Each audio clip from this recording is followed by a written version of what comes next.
வணக்கம். செல்வகுமாரின் மாலை வானிலை ஆய்வறிக்கை. அதிகாரப்பூர்வ வானிலை அறிக்கைக்கு இந்திய வானிலை ஆராய்ச்சித்துறை அறிக்கையை பார்க்கவும். 2026 மார்ச் 9 திங்கட்கிழமை மாலை ஆய்வறிக்கை. எதிர்பார்த்தது போலவே வெப்பம் குறைந்தது. வேலூர் 33 டிகிரி செல்சியஸ் வெப்பம் பதிவாகி இருக்கு. ரொம்ப குறைவு. பெரும்பாலும் 35க்கு மேல போகல. 36 பதிவாகி இருக்கு. ஏதாவது ஒரு இடத்துல அது ஈரோடா இருக்கலாம். 36 100 டிகிரிக்கு கீழே தான். 100 டிகிரி என்ன, 95 96 98க்குள்ளதான் எல்லாமே ஃபாரன்ஹீட். ஆக எதிர்பார்த்தது போலவே வெப்பம் தனிய தொடங்கிவிட்டது, தடிந்து விட்டது. இந்த நிலை தொடரும். அது ஏற்கனவே நாம் அறிவித்தபடி 35ங்கிறது 95 டிகிரி ஃபாரன்ஹீட், 35 டிகிரி செல்சியஸ் என்பது.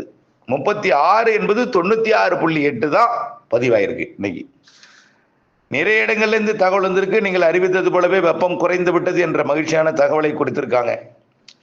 மழை மேகமும் சூழ தொடங்கிடுச்சு. கருமேகம் ஆங்காங்கே சூழ்ந்த காரணத்தினாலதான் வெயிலை மறைத்தது, இதமான வெப்பம் காணப்பட்டது. இந்த நிலையில இன்றைக்கு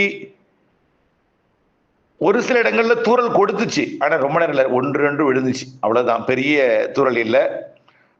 நாம நாளை எதிர்பார்க்கலாம் நனைக்கும் மழை பொழிவை. எங்கெங்கன்னு பார்த்தீங்கன்னா, கடலூருக்கு தெற்கே இன்னும் கொஞ்சம் முடினா புதுச்சேரி மரக்காணம், அதாவது விழுப்புரம், கள்ளக்குறிச்சி, புதுச்சேரி, கடலூர் தெற்கே, மயிலாடுதுறை. நான் சொல்வது தூறல் நனைக்கும் மழை தூறல், ஓரிடங்கள்ல லேசான மழை. ஆங்காங்கே தான். அது புதுச்சேரிங்கிறது சின்ன பகுதி, அங்க இருந்துக்கலாம், அல்லது கடலூர்ல இருக்கலாம், அல்லது தெற்கு கடலூரோட தெற்கு பகுதி சிதம்பரம் இருக்கலாம், அல்ல மயிலாடுதுறையில் ஆங்காங்கே இருக்கலாம். உட்படித்தான் இருக்கும் ஆங்காங்கே. நாளை தூறல் நனைக்கும் மழை தென் மாவட்டங்களுக்கும் இருக்கு. அதாவது மரக்காணம் முதல் கன்னியாகுமரி வரைக்கும், மேற்கு தொடர்ச்சி மலை வரைக்கும், மேற்கே நீலகிரி வரைக்குமே, திருச்சி உட்பட மதுரை எல்லாமே இருக்கு வாய்ப்பு. நாளை காலைக்கு பிறகுதான் இந்த வானிலை மாற்றங்கள் எல்லாம் நடைபெறும். காலை 6 மணிலேருந்து அப்படியே கொஞ்சம் கொஞ்சமா மேகமூட்டங்கள் வைக்கிறது வரும். காலை மதியம் 1 மணி 2 மணிக்கெல்லாம் நல்ல மேகமூட்டம் வந்துடும். ஆங்காங்கே நனைக்கும் மழை தூறல் மழை கொடுக்கும். தென் மாவட்ட மேற்கு தொடர்ச்சி மலைக்கு நாளை இரவு, நாளை மறுதினம் அதிகாலை, அதாவது செவ்வாய்க்கிழமை நள்ளிரவுக்கு பிறகு புதன்கிழமை அதிகாலையில ராமநாதபுரம், தூத்துக்குடி கண்டிப்பா மழை இருக்கு. இங்க மிதமானது முதல் சற்று கனமழையே இருக்கு. தூத்துக்குடி, திருநெல்வேலி, கன்னியாகுமரி, குறிப்பா தூத்துக்குடி மாவட்டத்தோட தெற்கு பகுதி, திருநெல்வேலி மாவட்ட ராதாபுரம் பகுதி, உள்ளே கோவில்பட்டி வரைக்கும் கூட, திருநெல்வேலி தென்காசி மாவட்டத்தின் பகுதிகளுக்கும் கூட அந்த மழை வாய்ப்பை கொடுக்கும். புதன்கிழமை 11ஆம் தேதி இது விருதுநகர் மாவட்டத்துக்கும் அப்படியே கொஞ்சம் கொஞ்சமா டெல்டாவில் ஆங்காங்கேயும் கொடுக்கும். இப்போ மழை 10, 11 தான் நாம் எதிர்பார்த்தோம். நாளைக்கு செவ்வாய்க்கிழமை தான் 10, 11 புதன்கிழமை, 12 வியாழக்கிழமை. இந்த 3 நாளும் ஒரு சில இடங்கள்ல ஆங்காங்கே நனைக்கும். 11, 10, 11, 12 ஆங்காங்கே மழை இருக்கும் நம்ம சொல்லியிருக்கிறோம். அடுத்தபடியா பார்த்தீங்கன்னா 13, 14 வெப்பம் கம்மியா தான் இருக்கும். ஆங்காங்கே மேகமூட்டங்கள் இருக்கும். தென் மாவட்டங்கள்ல கண்டிப்பா மேகமூட்டங்கள் உருவாகிட்டு இருக்கும் 13, 14. ஆனா வெயில் கிடையாது, வெயில் அதிகம் கிடையாது, 100 டிகிரிக்கு மேல கிடையாது. 37, அதாவது 98.6 தான். அதுவும் ஈரோடு, கரூர் இந்த இடத்துல மட்டும்தான் இந்த 98.6 37 டிகிரி. பாக்கி எல்லாமே குறைவா தான் இருக்கும். வரக்கூடிய 15ஆம் தேதிக்கு மேல அடுத்த நிகழ்வு சொல்லியிருக்கிறேன், உங்களுக்கு ஞாபகம் இருக்கும். அது கொஞ்சம் நிறைய நல்ல மழைப்பிடிப்பை கொடுக்கணும்னு சொல்லியிருக்கிறோம். அது 16க்கு மேலதான் வருது. 18, 17, 18, 19, 20 தேதிகள்ல வர இருக்கு. நல்ல மழைப்பிடிப்பை தரும். அது 17, 18, 19, 20 நல்ல மழைப்பிடிப்பை தரும். இது தொடர்ந்து கிழக்கு காற்று தான். வரக்கூடிய நாள் எல்லாமே கிழக்கு காற்று தான். கிழக்கு காற்றுனாலதான் இந்த உயரழுத்தம் விலகுது. உயரழுத்தம் விலகினாலே மேகமூட்டம் உருவாகும். உயரழுத்தம் தான் தடுக்கும் மேகமூட்டத்தை. இரவு நேர குளிரையும் பகல் நேர வெயிலையும் கொடுப்பது உயரழுத்தம். இப்போ அது இல்லை.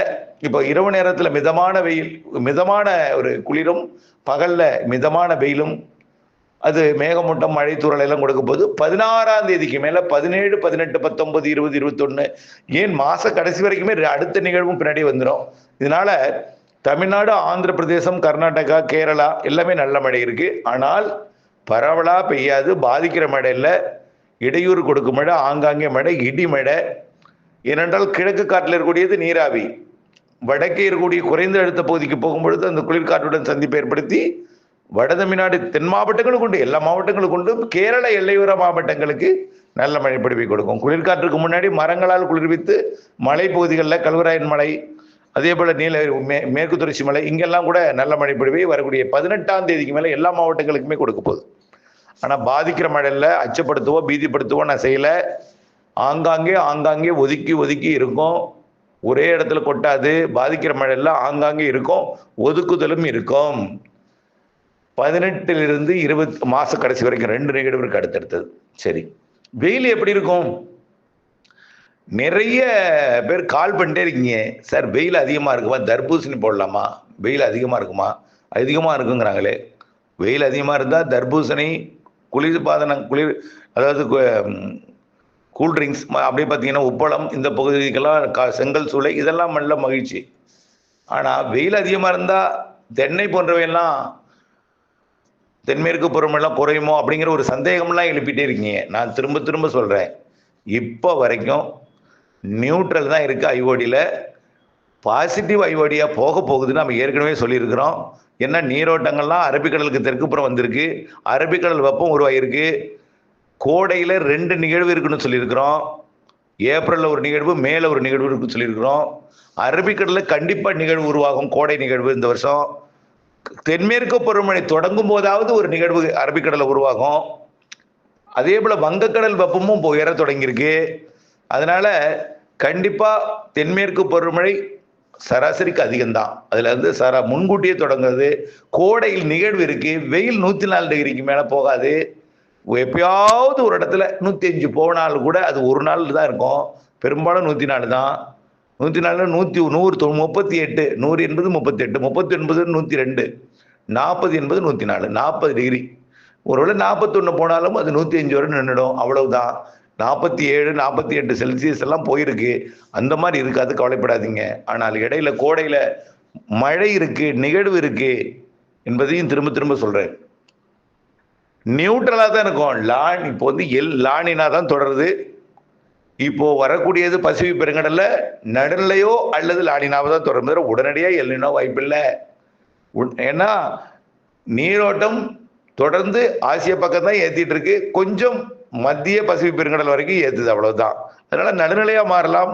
கண்டிப்பா நிகழ்வுகளுக்கு சாதகம் இருக்கு. நிகழ்வு, வங்கக்கடல் நிகழ்வு எல்லாத்துக்கும் சாதகம் இருக்கு, அதுல கவலைப்படாதீங்க. அரபிக்கடலையும் நிகழ்வு இருக்கு இந்த வருஷம். அரபிக்கடல் சிஸ்டம் கேரளா, மகாராஷ்டிராவுக்குள்ள நல்ல மழை கொடுக்கணும், ஏற்கனவே சொல்லியிருக்கோம். எந்த மாற்றமும் இல்லை, குழப்பிக்கொள்ள வேண்டாம் தயவு செய்து. கோடை மழையும் இருக்கு, கோடை வெயிலும் இருக்கு. மார்ச்ல மழை நீங்களாம் பாருங்க, பொறுத்துருங்க. இந்த 18ஆம் தேதிக்கு மேல எல்லாம் நம்பிக்கை வரும். யாரையும் அச்சுறுத்தல, நிறைய மழை பெய்யும்னு உங்களை எந்த பணியும் நான் செய்ய சொல்லல. வானிலை அப்டேட்ஸோட இணைந்திருங்கன்னு தான் சொல்றோம். வானிலை அப்டேட்ஸோட இணைந்திருங்க, மாறுதலுக்கு உட்பட்டு தான் சொல்லிட்டு இருக்கேன். புரியுதுங்களா? நான் எதற்காக இதை சொல்றேங்கிறது உங்களுக்கு தெரியும். ஒரு சில பிரச்சனைகள் வருது, அதனால அப்டேட்ஸோட இணைந்திருக்க சொல்றேன். புரியாத, அறியாத பலர் வானிலை குறித்து, இயற்கை குறித்து, காற்று குறித்து, வானிலையோட மாறுதல் இதெல்லாம் எப்படி நடைபெறுகிறது என்கின்ற ஒரு புரிதல் இல்லாதவர்களுக்காக சொல்றேன். ஆகவே தொடர்ந்து இணைந்திருங்கள் அப்டேட்ஸுடன். நன்றி.